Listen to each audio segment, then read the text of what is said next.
বলছে রাজনীতি করতে হবে কেন, আমি একটু বলি না এই জন্য বলছি, আমি বলছি রাজনীতি করতে হবে কেন, এই জন্য করতে হবে, না হলে আপনারা কথা বলার জায়গা পাবেন না। ধন্যবাদ। একটা কেন এত এত কথা বলেন আমি বুঝলাম না। আবার কেন প্রশ্ন করেন কেন? আমি কি আপনার কাছে দায়বদ্ধ? না না আমি বলছি আপনি কেন প্রশ্ন বলি নাই, কেন বলছেন কেন? আপনি অডাসিটি কেন? না অডাসিটি কেন? আপনি কেন বলছেন কেন? কেন বলছেন কেন? আমি কি আপনার কাছে দায়বদ্ধ? ঠিক আছে, আপনি বারবার কেন বলছেন কেন? অপদ্রের মতো কথা বলেন আপনি কেন কেন কেন কেন? শুনেন বলি, আপনি আমাকে চ্যালেঞ্জ করেন কেন? না না চ্যালেঞ্জ করিনি আমি। নো, এটা করবেন না আপনারা। কেন বলছেন কেন বলছেন? আপনি মতামত আপনি দেন, আপনি বলেন রাজনীতিবিদদের চোর, আমি চোরকে মানি না, 100 বলেন, আমাকে প্রশ্ন করেন কেন আপনি? আমি কি আপনার কাছে দায়বদ্ধ? আচ্ছা দাঁড়ান, রাজনীতি ছাড়া তো দেশ চলবে না, রাজনীতি থাকতেই হবে। তাহলে আমাকে আমি বলেছি কেন প্রশ্ন করেন কেন? না কেন করতে দেন না আমাকে? আমরা ওনাকে শুনে আপনার কথা। আমি বলেছি রাজনীতিটাই কেন করতে হবে যদি যোগ্যতা থাকে। রাজনীতি ছাড়া তো রাষ্ট্রই চলবে না, রাজনীতি থাকতেই হবে। আমি তো ওইটা বলি নাই, রাজনীতি ছাড়া তো রাষ্ট্রই চলবে না। আমার কথাটা হচ্ছে যে এই মানে আমার যদি যোগ্যতা থাকে আর যদি আমার বেটার অপশন থাকে, আমাকে কেন এমপি হতেই হবে? আমাকে কেন, আরো লোক আছে কিন্তু আমাকে আমার ন্যায় নীতি বিসর্জন দিয়ে কেন এমপি হতে হবে? আমার পয়েন্টটা ছিল এইটা, রাজনীতির সাথে রাষ্ট্র চলবে কিভাবে? রাষ্ট্র তো চলতেই হবে, রাজনীতি থাকতেই হবে, সেটাই আমার পয়েন্ট। এই জন্য আমি বলছি যে এই আপনি কেন বলছেন, এই জন্য যে আমি তো ওইটা বলি নাই, যে কারণে আমি এটা কথাটা বললাম। আচ্ছা, 2 নম্বর হচ্ছে যে লেজিসলেচার, আমাদের পার্লামেন্টই তো আক্তার ভাই লেজিসলেচার। আমাদের তো অন্য কোনো লেজিসলেচার নাই, আমাদের পার্লামেন্টই তো আইন তৈরি হয়। লেজিসলেচার মানে তো আইন তৈরি হয়, এটা আইন তৈরি হওয়ার জায়গা সংসদ, পার্লামেন্ট। সংসদ মানে হলো এখান থেকে আমার প্রধানমন্ত্রী তৈরি হবে, এখান থেকে রাষ্ট্রপতি তৈরি হবে, এখান থেকে আমার ওই অম্বুডসম্যান তৈরি হবে, এখান থেকে আমার বিভিন্ন অফিসের মন্ত্রী তৈরি হবে, মন্ত্রী পরিষদ তৈরি হবে। শুধু আইন তৈরি না তো, ওই সংসদ থেকে মন্ত্রী পরিষদ হবে, ওই ফল থেকে পার্লামেন্ট এই কি বলে প্রধানমন্ত্রী নির্বাচিত হবে ওখানে। এটা তো আইন শুধু আইন করবে না, আমাদের তো আইন তৈরি আর কোনো জায়গা নাই। না, আইন তো একটা অংশ, শুধু আইন করাই তো পার্লামেন্টের দায়িত্ব না। হ্যাঁ, অনেক দায়িত্ব আছে, অনেক দায়িত্ব আছে। আইন তৈরি একটা অংশ, অন্যতম একটা অংশ।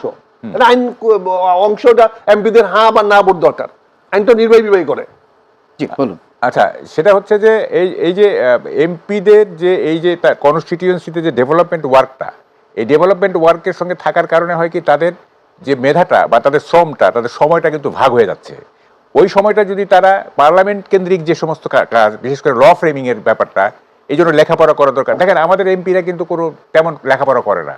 আমার মনে হয় এই few percentage of the MPs তারা লেখাপড়া করে। হ্যাঁ, এবং আমি একটা প্রবচন লিখছিলাম যে এমপিদের ভালো ড্রয়িং রুম না থাকলেও চলে, কিন্তু লাইব্রেরি থাকা আবশ্যক।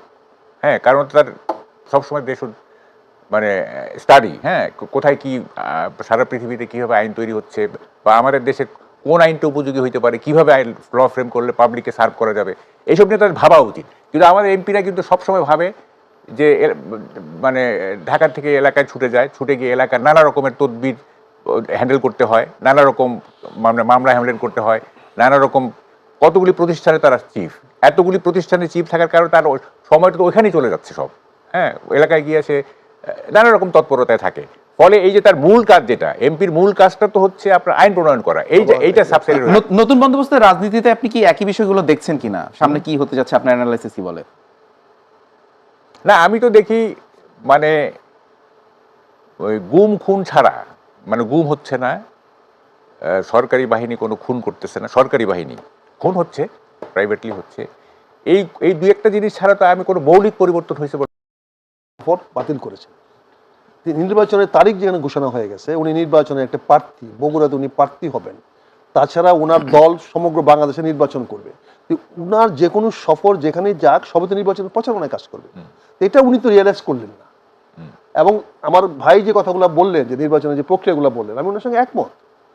কিন্তু এর প্রশ্ন রয়েছে যে উনি কেন জামাতকে দাবিটা করতে হলো কেন, যে এটা নির্বাচনের প্রচারণায় হস্তক্ষেপ করা হচ্ছে, নির্বাচনের প্রচারণাকে অপব্যবহার করা হচ্ছে।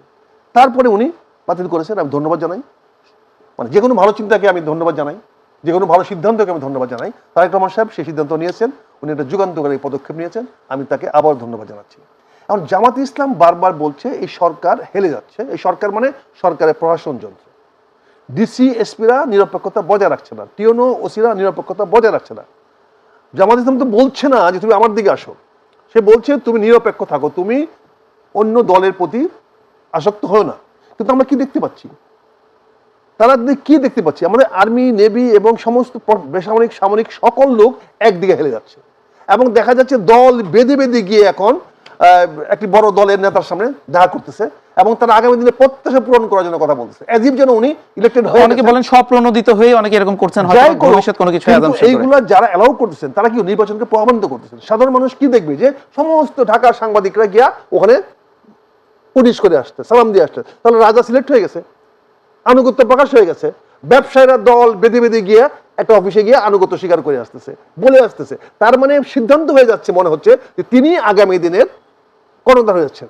জনগণ তো সেটা পছন্দ করতেছে না, কারণ রায় তো দিবে জনগণ, ব্যবসায়ী না, সাংবাদিকরা না, জনগণ রায় দিবে। জনগণের তো রায় দেওয়ার তারিখ এখন আসে নাই, 12 তারিখ আসবে। সেই রায় কি দিতে পারবে কিনা ঠিকঠাক মতো? অবশ্যই জনগণ 12 তারিখ দিবে। দেখেন জামাত ইসলাম কিন্তু একটা জিনিস পরিষ্কার করেছে, জনগণ, এই সরকার এবং জনগণের প্রত্যাশা দেশে পরিবর্তন আসুক, সংস্কার হোক, কতগুলো বিষয় ঐক্যমত হয়েছে সেইগুলো বাস্তবায়িত করা হোক। জনগণ বুঝে গেছে গত 1 বছর ধরে আলোচনা করে কতগুলো বিষয় ঐক্যমতে আসছে, সকল রাজনৈতিক দল ঐক্যমতে আসছে, সেগুলো বাস্তবায়িত করার দরকার। জনগণ তো আর কিছু বোঝার দরকার নাই, 4টা না 40টা না 50 বোঝার দরকার নাই। জনগণ বুঝে গেছে যে সকল রাজনৈতিক দল কতগুলো বিষয়ে পরিবর্তন করার জন্য ঐক্যমতে পৌঁছেছে, এবং জামাত ইসলাম সে ঐক্যমতের পক্ষে, এবং জনগণের সামনে তুলে ধরা হয়েছে। এখন আপনি কি বলবেন?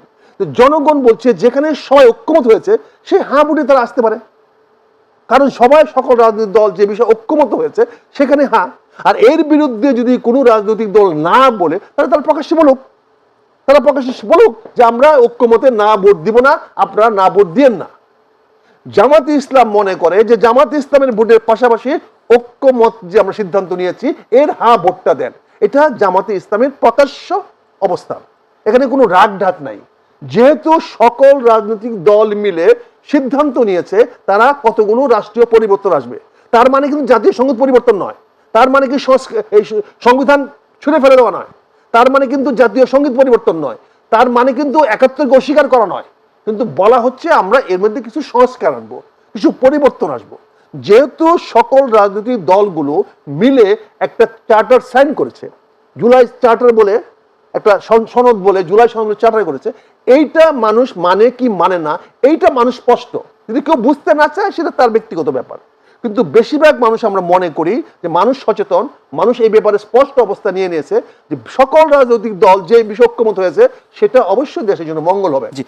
সেখানে হাবর দেওয়ার জন্য জামাত ইসলাম প্রকাশ্য আহ্বান জানাচ্ছে যে আপনারা আমাদের ঐক্যমতে যারা আমরা যে জোটে আছে, জোটের যারা মার্কা হবে, শুধু শুধু দাঁড়িপাল্লা নয়, সরকার, বিএনপি অনেকের পক্ষ থেকে আসলে জানানো হয়েছে হ্যাঁ ভোটে, এই যে 11 দলীয় যে জোটে হচ্ছে, জোটে ভোট দেন এবং হ্যাঁ ভোট দেন, এটা জামাতের অবস্থান। এখন সরকারও বলছে হ্যাঁ ভোট দেন বা না ভোট দেন, যে কোনো সরকার কিন্তু হ্যাঁ না বলছে না, সরকার বলছে আপনার হ্যাঁ না ভোটে অংশগ্রহণ করেন। সরকার কিন্তু এখন হ্যাঁ ভোটের প্রচারণা চালানো হচ্ছে, হ্যাঁ না ভোটে প্রচার চালাচ্ছে, হ্যাঁ ভোটের জন্য প্রচারণা চালাচ্ছে, এবং তারা সরকার বলছে আপনার হ্যাঁ ভোটে ভোট দেন। এবং আজকে প্রশ্ন করা হয়েছিল প্রধান উপদেষ্টার প্রেস সচিবকে, তিনি যেটি বলেছেন, মানে প্রশ্ন করা হয়েছিল আসলে এথিক্যালি তারা এটা পারেন কিনা, তিনি সেটির পক্ষে যুক্তিও দিয়েছেন, বলা হয়েছে এটি সরকারের সংস্কারের। ও একটা বাজে লোক, আপনি টেলিভিশনে বললে আপনাদের ক্ষতি দিতে পারে, ও একটা বাজে লোক, ও ঘোড়া ডিঙ্গায় ঘাস খায়, ওগুলো বলতে পারে না, আনএথিক্যাল। সরকার হ্যাঁ বা না ভোটের পক্ষে বলতে পারে যে আপনারা অংশগ্রহণ করেন, হ্যাঁ ভোটে দেন, না ভোটে দেন, যেটা আপনি ভালো মনে করেন।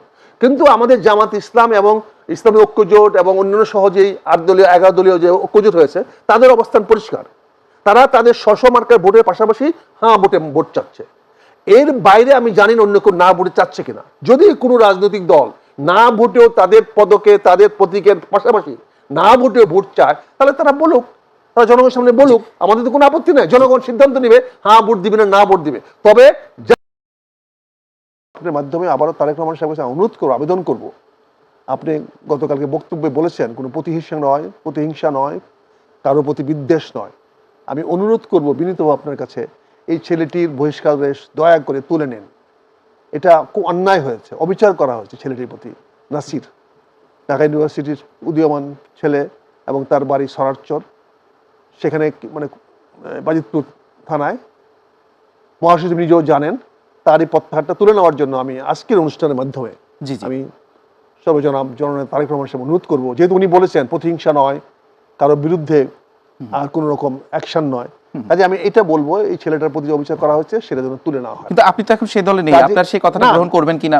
সেটা গ্রহণ না করুক, আমি তো বলেছি একজন জাতীয় নেতার কাছে, দলগতভাবে বলছি না, বলছি তো এই জন্য এই বিষয়গুলো যখন দেখলাম তখন তারপর দেখলাম যে নির্বাচনের তারিখ ঘোষণা করা হয়েছে, তখন তারিখ ঘোষণা করা হয় নাই, নির্বাচনের মনোনয়ন দেওয়া হয়েছে, আমার কটিয়াদি পাকুন্দ এলাকার থেকে মনোনয়ন দেওয়া হয়েছে, সেখানে আমাদের নির্বাচনে অংশগ্রহণ করবো না আমি আগেই বলে দিয়েছি, 1 বছর আগে বলেছি, ঘোষণা দিয়েছি, কাজে আমাকে তো নমিনেশন কনসিডার করার প্রশ্ন ওঠে না, সেটার জন্য আমার কোনো কমপ্লেনও নাই। কিন্তু নির্বাচনে যাকে দিয়েছে তাদের সঙ্গে কথা বললাম, তারা আমার সাথে কথাও বলে না, সভাপতি সেক্রেটারি বা কথাও বলে না, অর্থাৎ আমাদের ভোটের আমরা কাকে ভোট দেব? আমি যখন রাজনীতি করি আমার সঙ্গে তো কিছু লোক আছে যারা আমার সঙ্গে চলাফেরা উঠা বসা করে, তারা তো আমাদের একটা মতামতকে গুরুত্ব দেয়, এখন আমরা কাকে ভোট দেব? দেখা গেল যে বিএনপি আমাদের ভোট চাচ্ছে না, তাহলে যদি বিএনপি ভোট না চায় তাহলে আমরা কাকে ভোট দেব? যদিও আমি জামাত ইসলামে অংশগ্রহণ করার পরে আমার সহকর্মীদের অনেক দাম বেড়েছে, অনেকের বহিষ্কারদেশ প্রত্যাহার করে নেওয়া হয়েছে, পরবর্তীতে প্রত্যাহার করা হয়েছে, আরও সবার সঙ্গে যোগাযোগ করা হচ্ছে, ভালো লক্ষণ।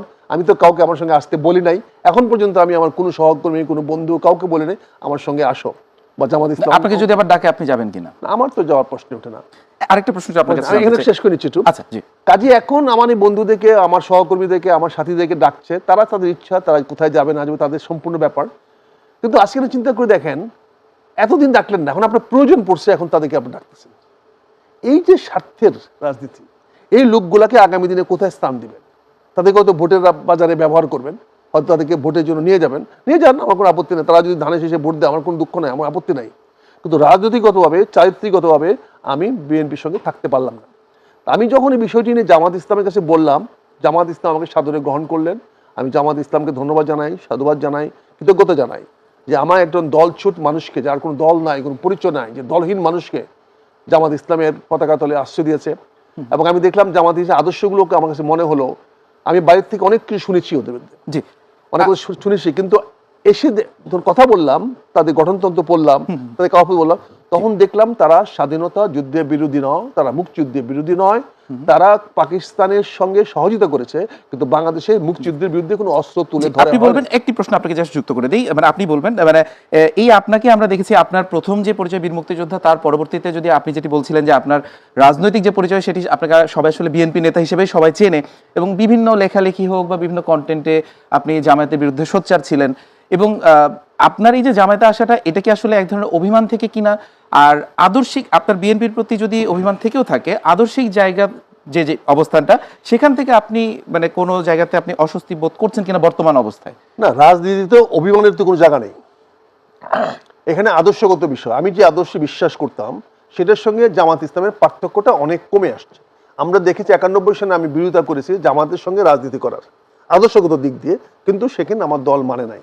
পরবর্তী দেখলাম অনেককে বিএনপি জামাত ইসলামের লোক দিয়ে নিয়ে মন্ত্রী পরিষদ গঠন করেছে, সবকিছু করেছে। তার মানে বিএনপি এবং জামাতের আদর্শগতর মধ্যে মিল খুব অমিল বেশি নাই, কাছাকাছি। তা আমাকে যদি বিএনপি থেকে সরে যেতে হয়, যেহেতু বিএনপি আমার স্থান হচ্ছে না, বিএনপি হচ্ছে না, তাহলে আদর্শগতভাবে দেখলাম যে বিএনপির চেয়েও বেটার আদর্শ বহন করে জামাত ইসলামী। আমি জামাত ইসলামকে জানতাম না, পড়তাম না, জামাত ইসলামের রাজনীতির কারণে তাদেরকে আমরা আমার বিএনপির প্রতিপক্ষ মনে করতাম। আমি মনে করতাম এরা আমার বিএনপির জন্য আগামী দিনে প্রতিপক্ষ হয়ে দাঁড়াবে, শত্রু হয়ে দাঁড়াবে। তাই কি আজকে দাঁড়িয়েছে না? যে কথাটা আমি 91 সালে বলছি, আজকে তাদের সঙ্গে বন্ধুত্ব করছেন, তাদেরকে তারা একদিন আপনার প্রতিপক্ষ দাঁড়াবে, আমার প্রতিপক্ষ এসে দাঁড়াবে। আমি 91 সালে আমার বিরুদ্ধে জামাত ইলেকশন করেছে, কাজে আমি দেখেছি জামাত আমাকে ছাড় দেয় নাই। কাজে আমি বলেছি আজকে তো বিএনপিকে লড়তে হচ্ছে জামাতের বিরুদ্ধে, তাহলে এই লড়াইটা তো এখন শুরু করলেন কেন? কাজে আমি দেখলাম আদর্শগতভাবে বিএনপির চেয়ে অনেক অনেক অনেক ভালো আদর্শ বহন করে জামাত ইসলাম। তারা ন্যায়ের পক্ষে, তারা ইনসাফের পক্ষে, সবচেয়ে বড় কথা হলো তারা দুর্নীতি এবং ধান্দাবাজ, দখলবাজ, তারপরে এই চাঁদাবাজের বিরোধী, এবং তারা সৎ এবং ন্যায় এবং ইনসাফের সমাজ প্রতিষ্ঠা করতে চায় এবং আল্লাহর আস্থা অর্জন করে আল্লাহকে খুশি রেখে রাজনীতি করতে চায়। তো সেটা আমার কাছে মনে হয়েছে অনেক বেশি আদর্শগতভাবে অনেক বেশি উত্তম আমার সাবেক দলের চেয়ে। আপনার কাছে আবার আসবো। মাহবুব কামাল ভাই একজন বীর মুক্তিযোদ্ধা, তিনি যে কথাগুলো বলছেন বা তার আসলে এই যে দল পরিবর্তন করে জামাতে যোগ দেওয়ার জায়গাটা আপনি কিভাবে দেখছেন? অনেকদিন থেকে আখতারুজ্জামান ভাইকে আপনি চেনেন, আপনার এই ব্যাপারে বিশ্লেষণটা একটু জানতে চাই। সেটা হচ্ছে আমার কথা আখতার ভাইয়ের কাছে, যেটা হচ্ছে রাজনীতিটা করতে হবে কেন? আমার এটা একটা মৌলিক প্রশ্ন, রাজনীতি করতেই হবে কেন? যেমন আখতার ভাই একজন retired major, it is sufficient amount of proof that তার পোটেনশিয়াল আছে, তার ক্যালিবার আছে এবং তার কি বলে যে যোগ্যতা আছে। তো রাজনীতিটা কেন কেন করতে হবে? আমি যেহেতু ওইটা বিএনপিকে আমার পছন্দ হচ্ছে না, যেমন আমি কি করছি, আমি যখন জাসদ করতাম 80 সালের দিকে, যখন আই ওয়াজ ডিসইলিউশন, আমি মোহমুক্ত হইলাম যে এই দল দিয়ে কিছু হবে টবে না, তখন আমি ঢাকা ছেড়ে গ্রামে চলে গেছি। গিয়ে আমি চিন্তা করছি যে না, স্কুল একটা গ্রাম থেকে শুরু করি, বাচ্চাদের শিখাই কিছু। আমি রাজনীতি করি নাই, বা জাসদের যে ফ্র্যাকশনগুলি ছিল কোনোটাতেই আমি যাইনি, বা অন্য কোথাও। আমার যথেষ্ট সুযোগ ছিল জাতীয় পার্টিতে যোগ দেওয়ার, এবং তাহলে আমি একটা বড় জায়গায় থাকতে পারতাম। জিয়াউদ্দিন বাবলু মন্ত্রী হয়েছে, আমিও হইতে পারতাম। এখন কথাটা হচ্ছে রাজনীতিটা কেন করতে হবে, এইটা আমার কাছে, যেহেতু আখতার ভাই তার ইলেকশন করবেন না বলছেন, যেহেতু ইলেকশনও করবেন না, তা এইটা হলে কি মানে, এইটা আমি কেন বলছি যে সেটা একটা কনসিস্টেন্সির প্রশ্ন। ভালো খারাপ না, জামাত ভালো খারাপ ওই বিতর্কে আমি যাচ্ছি না, বিএনপির চাইতে ভালো না খারাপ ওই বিতর্কে আমি যাচ্ছি না। কথাটা হচ্ছে একটা কনসিস্টেন্সি, হ্যাঁ, থাকা, যে আমার একটা ট্র্যাক রেকর্ড, এইভাবে একটা লিনিয়ার মোশনে আমি যাচ্ছি। হ্যাঁ, তো এইটা আখতার ভাইয়ের, মানে আমি এটা বলছি না যে আখতার ভাইয়ের বিবেচনাবোধ কে আমি প্রশ্ন করতেছি না, বিএনপি ভালো না জামাত ভালো, এইটা না। কথাটা হচ্ছে উনি শিফট করছেন, একটা মেজর শিফট। হ্যাঁ, এইটা অনেকে ভালোভাবে নেয়নি আর কি। হ্যাঁ, এটা অনেক ভালোভাবে নেয় নাই। তো না, শুধু আক্তার ভাইয়ের কথা যদি বাদ দিই, মানে ওভারঅল